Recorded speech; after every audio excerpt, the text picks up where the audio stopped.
Another day, another basketball stories na naman ang pagkukwentuhan natin. At ngayon nga ay pag-uusapan natin ang balitang umatras na nga po ang New York Knicks kay Giannis Antetokounmpo at ang balitang pag-trade na ng Los Angeles Lakers kay LeBron James.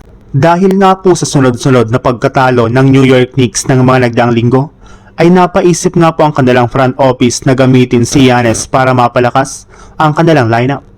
Kinonsidera pa nga po nila dito ang pag-offer sa Bucks ng trade package na pinangungunahan ng kanilang superstar na si Karl Anthony Towns. Pero matapos nga po na makabawi ng panalo ang Knicks at magkaroon sila ng winning streak ay agad na nga pong umatras ang kanilang team sa pagkuha kay Giannis.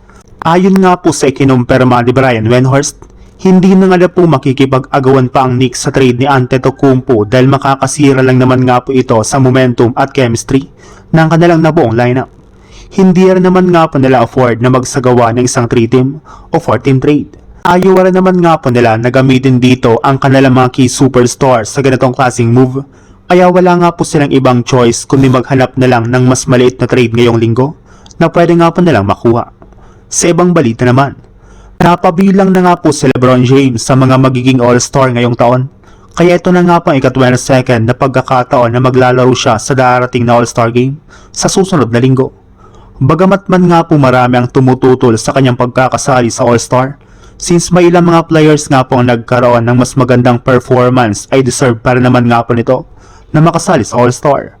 Kaya isang magandang balita nga po yan sa Lakers na meron ngayong dalawang All-Star sa kanilang lineup. Pero sa kabila nga po niyan ay hindi rin naman nga po ganon kaganda ang mga nangyari ngayon sa kanilang team dahil sa sunod-sunod nilang pagkatalo laban sa mga legit na contender. Hindi nga po sila manalo-nalo ngayong season laban sa mga malalakas na team.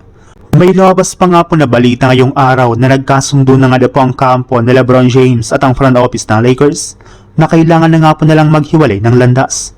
Minimo kang payag na nga po si LeBron na tanggalin ang kanyang no trade clause para tuloy na nga po siyang magamit ni Rob Pelinka sa mga gagawin nilang trade sa mga susunod na araw.